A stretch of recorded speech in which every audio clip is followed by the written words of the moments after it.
Sorry, वहाँ हाथ पकड़ना जरूरी था, नहीं तो दरोगा भाटिया हमें बहुत परेशान करता। परेशान? तुम्हें दूसरों के परेशान होने से फर्क भी पड़ता है क्या? नहीं, मुझे तो लगता है कि तुम्हें सिर्फ अपने परेशान होने से फर्क पड़ता है। बताओ, कुछ समझ में आ रहा है तुम्हें? वहां मैं समय से नहीं पहुंच जाता तो क्या होता? समझ रही हो तुम? इतनी पढ़ी लिखी लड़की हो और यहाँ बुद्धि शून्य हो गई तुम्हारी। ऐसे कैसे? बताओ। अब बोलोगे नहीं तुम? बोलो। वहाँ घर में तुम माँ के सामने इतना पटर पटर बोल रही थी, अब क्या हुआ? गलती हो गई, माफ कर दो। सॉरी। सॉरी? बहुत बढ़िया। तुम्हारे कहने का मतलब है कि सॉरी बोल दी और सब कुछ ठीक हो गया, हाँ? अगर कुछ हो जाता तुम्हें वहाँ, तो इस सॉरी का अचार बनाता क्या मैं?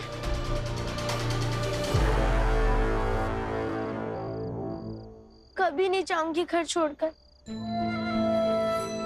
तुम्हारी परेशानी, घर की परेशानी बढ़ाना नहीं चाहती थी, बस इसलिए। अगर जैसे आज तुमने मुझे बचाया है नटन, तुम्हारा एहसान है मुझ पर, और इस एहसान के बदले मैं कभी भी घर छोड़ के नहीं जाऊंगी, जब तक तुम खुद मुझसे नहीं कहोगे। भावना, चली जाओ। अटल, बहुत देर हो गई है, घर चले। चलो।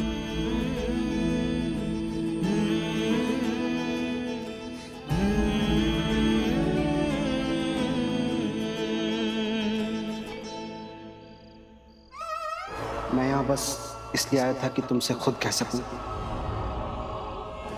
कि भावना का ख्याल रखना।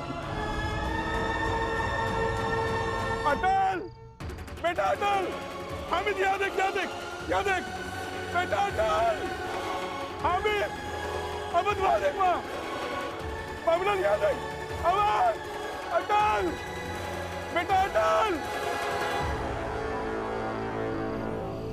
बेटा भावना, अरे वो बिना क्या, अरे बेटा अटल,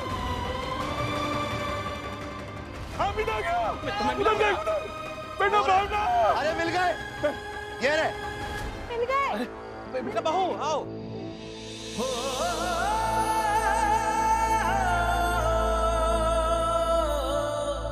क्या हुआ? हाँ? क्या हुआ? तुम इस तरह कैसे चले गए थे? कहाँ चले गए थे? हाँ? जाना था तो बता कर जाते। इस तरह अकेले जाने का क्या मतलब? किसी को साथ लेकर जाते। कल को कुछ हो जाता तो हम क्या जवाब देते अग्निहोत्री जी को? देखिए भावना बेटा, देखो तुमने गलत किया है। वो चाहे अनजाने में ही सही, पर वो गलत है। देखो वाजपेयी जी और भाभी बहुत परेशान हो गए इससे। सिर्फ वो नहीं परेशान हुए, पूरा मोहल्ला परेशान हो गया है।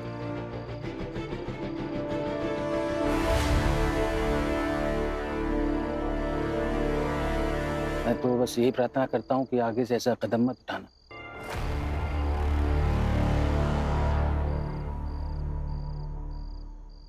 क्षमा कर दीजिए आप सब लोग मुझे।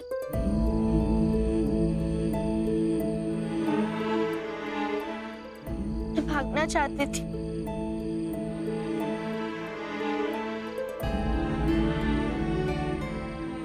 आप सब लोगों के सब पर बोझ नहीं बनना चाहती थी।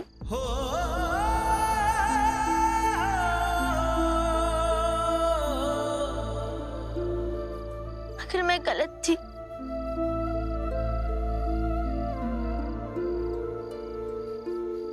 मैं नहीं भागूंगी, मुझे माफ कर दीजिए। चलो भाई चलो। घर चलो चलो।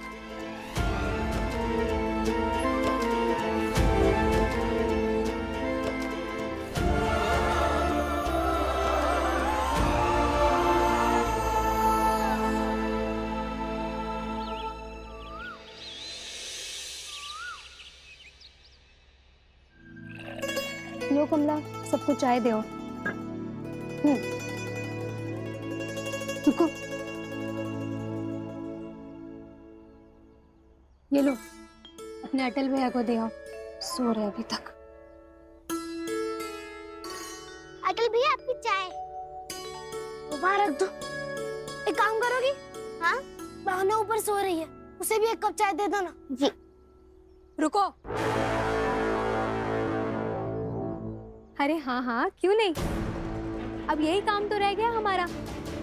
सुबह सुबह उठ के सबकी सेवाई तो करनी है हमें। अरे उर्मिला, तुम्हें नहीं पता, भाई महारानी रहने आई है इस घर में, जिसको चाय भी पीनी है और वो खाना भी खाएगी, और हम सब तो सेवक है ही उसका सेवा करने के लिए।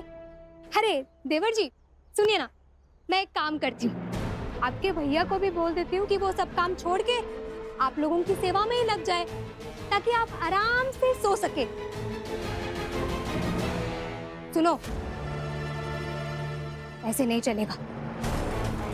इस घर में जिसको भी रहना है काम भी करना पड़ेगा। सबके ठिकाने लेकर रखा है मैंने। भाभी, उसका पहला दिन है ना इस घर में, और बेचारी बड़े घर से आई है, और ऊपर से उसके सिर्फ पिताजी हैं। अभी तक नहीं उठी है तो हंगामा मत कीजिए ना। अच्छा, मैं हंगामा खड़ा कर रही हूँ? हाँ देवर जी, ये सही। मतलब किसी पराई लड़की के लिए अब आप हम घर वालों को समझाएंगे कि कैसे किसके साथ क्या व्यवहार करना चाहिए। अभी मैं समझा नहीं रहा हूँ, बस कह रहा हूँ। अतिथि की तरह है ना वो हमारे लिए, और अतिथि के साथ कैसा रहना चाहिए हमें सीखना होगा।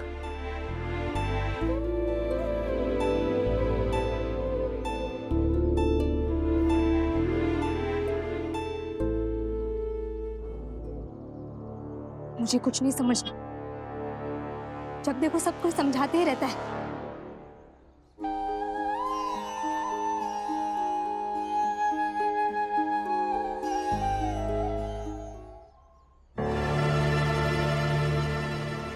चलो, यही चाय दे दो उसे।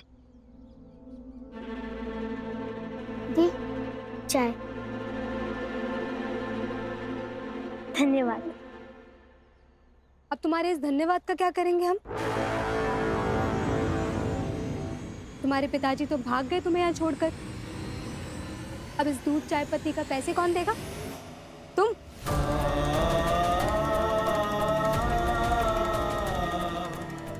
आपका एहसान है मुझ पर।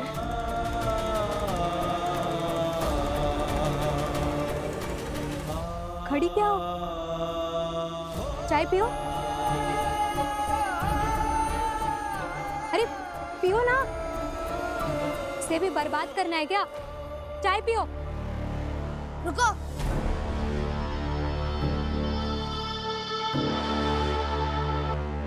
मत पियो ये चाय।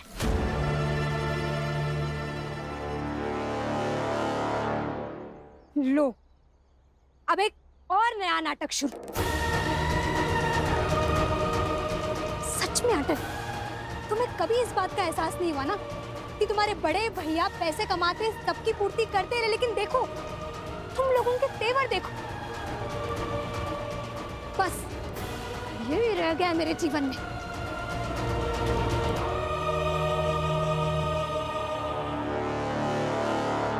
भाभी, तेवर की बात नहीं है, और ऐसे कैसे कह सकती हैं आप? वो मेहमान बनकर आई है ना हमारे घर में, और मेहमान से ऐसे बात की जाती है क्या? आप ही बताइए। अच्छा,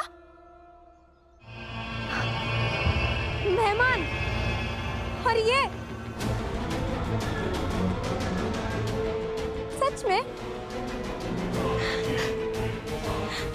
अटल देवर जी, अगर आपको नहीं पता हो ना तो मैं बता दूं। मेहमान उसे कहा जाता है जिसके जाने के बारे में पता हो कि वो कब जाएगा।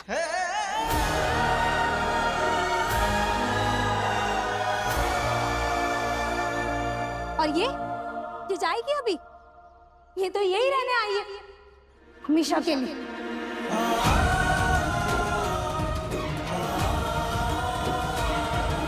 भाभी, क्या है ये सब? अभी उसे एक ही दिन तो हुआ है आए हुए, मत कीजिए ना ये सब।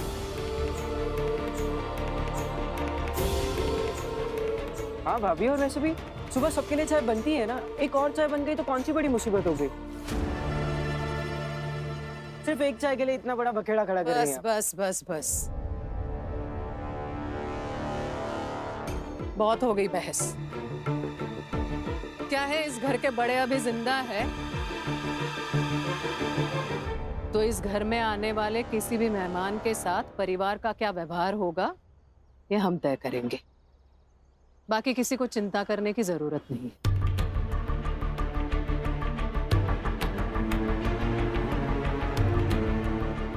और दूसरी बात, भावना से अब कोई कुछ नहीं कहेगा।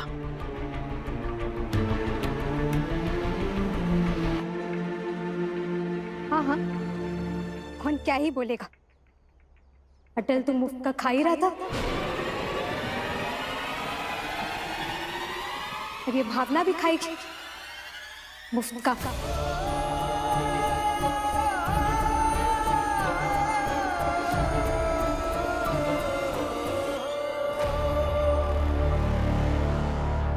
बस भाभी,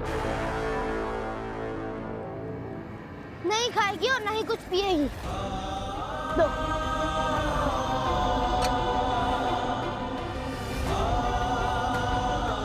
स्कूल में जाते जाते रास्ते में इसे चाय पिला दूंगा और खाने के भी पैसे बंदोबस्त कर दूंगा मैं।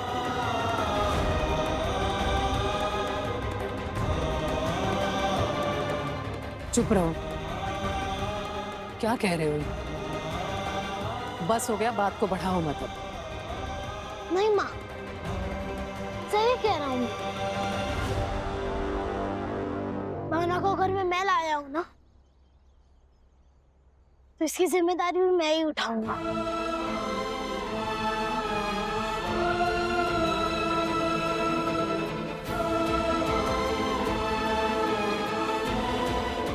आप सब जोड़कर बता दीजिएगा कि एक व्यक्ति के खाने पीने का कितना होता है। दे दूंगा आपको।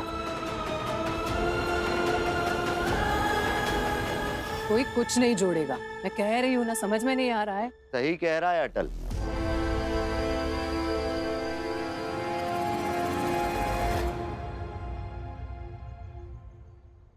यही सही होगा। महीने के आखिर में जोड़ के बता देंगे कि कितना पैसा देना होगा।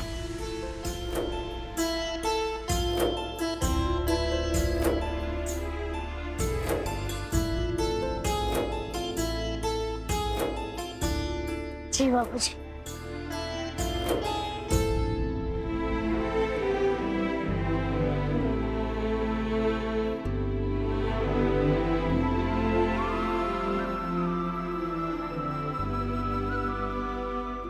बाबूजी, ये तो ठीक नहीं है।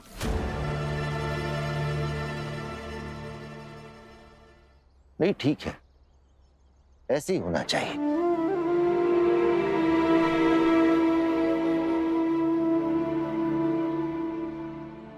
जाओ नाश्ते की तैयारी करो, मदद करो भाभी की। जाओ तुम भी।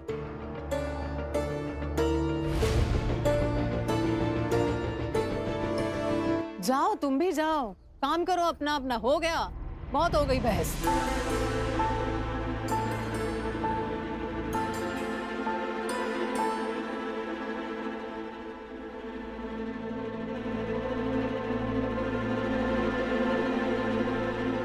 चाय ठंडी हो गई है, थोड़ी गर्म चाय मिल सकती?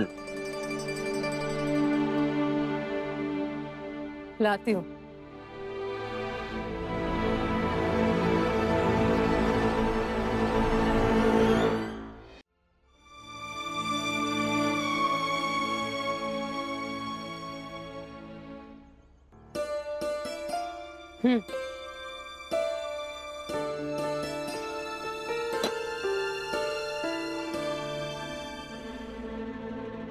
जवाब दीजिए पहले।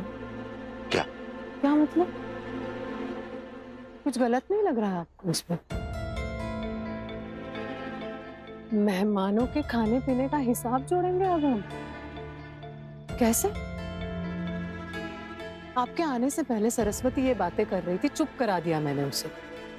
पर आप और वो बच्ची भावना पहले से परेशान है। अपने पिताजी के बिना यहाँ रह रही है, नए घर में नए लोगों के साथ। क्या असर होगा उस पर इस बात का? और मेहमानों के साथ ये व्यवहार कब से करने लगे हम? घर है हमारा, कोई धर्मशाला नहीं है, या वो क्या कहते हैं वो होटल नहीं है। जानता हूँ कृष्णा, मैं भी इसी वाजपेयी परिवार का हूँ, यहाँ की परंपराओं को अच्छे से जानता हूँ। मेहमानों के साथ कैसा सुलूक किया जाता है मुझे पता है। तो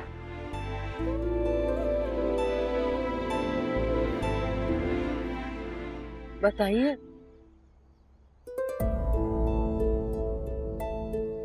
अगर मुझे इस घर में रहना है तो कुछ काम करना पड़ेगा, कुछ जिम्मेदारी उठानी पड़ेगी।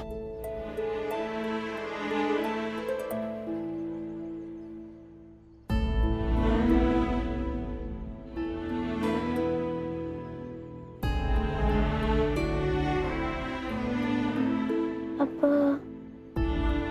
झाड़ू,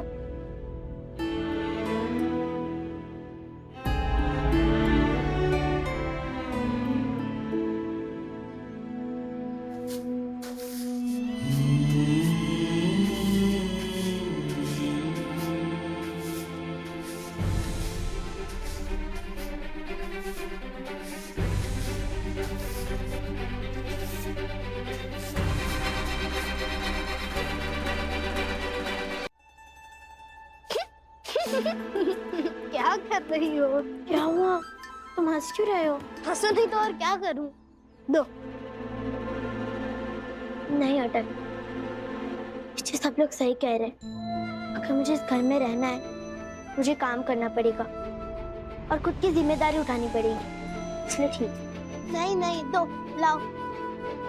तुम्हें काम करने की जरूरत नहीं, और घर वालों की बात का बुरा मत मानना। जिम्मेदारी उठाने की जरूरत नहीं है तुम्हें, बल्कि तुम ही मेरी जिम्मेदारी हो। मैं ये रख कर आता हूँ। क्यों अटल? करने दो ना कुछ काम। नहीं, तुम्हारे बाबूजी ने तुम्हारी जिम्मेदारी मुझे दी है ना, तो निभाने दो ये जिम्मेदारी। मेरे दादाजी कहते थे कि जिम्मेदारी निभाना मनुष्यता की पहली जरूरत होती है। मैं ये रख कर आता हूँ। मगर अटल, मगर वगर कुछ नहीं। तुम जाओ और विद्यालय जाने की तैयारी करो। जाओ।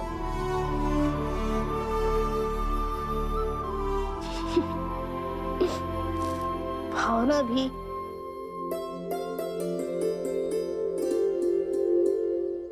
अटल को जिम्मेदार बनने दो। कई बार जिम्मेदारी व्यक्ति के जीवन की दिशा को बदल देती है। क्या पता, हमेशा क्रांति के मार्ग पर चलने वाले अटल बिहारी वाजपेयी को कभी कभी घर का रास्ता भी याद आने लगे। हमेशा जान देने का जज्बा रखने वाले अटल को भी ये भी याद आ जाए कि भाई भावना के खाने पीने के पैसे चुकाना, उसके लिए पैसे कमाने पड़ेंगे, और पैसे कमाने के लिए जीवित रहना बहुत आवश्यक है। मुझे लगता है कि अटल के जीवन को व्यवस्थित और नियंत्रित करने में ये भावना बहुत बड़ी भूमिका निभा सकती है। इसलिए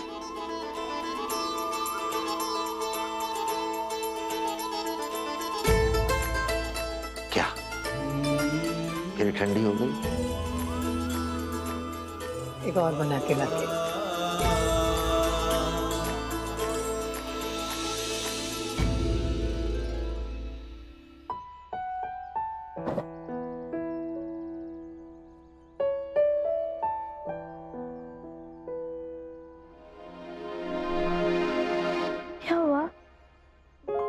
कुछ नहीं, पकड़ो।